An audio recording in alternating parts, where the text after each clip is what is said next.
สิ้นทุกอย่างดีนามีสัจจะเธอละแห่งใจจริงใจจริงละบ่มีบักเบนละบ่เฮ็ดบุญได้สมใจละบ่เปลี่ยนบ่เปลี่ยนบ่เปลี่ยนตัวช้ำความเพียรเรื่องที่น้องกระทำไปอย่าลืมศีลบารมี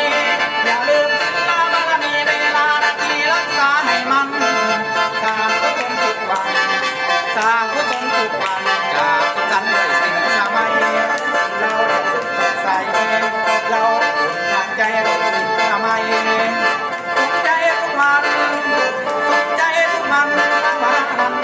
หน้าละมีสามตาหูข้าวันสุข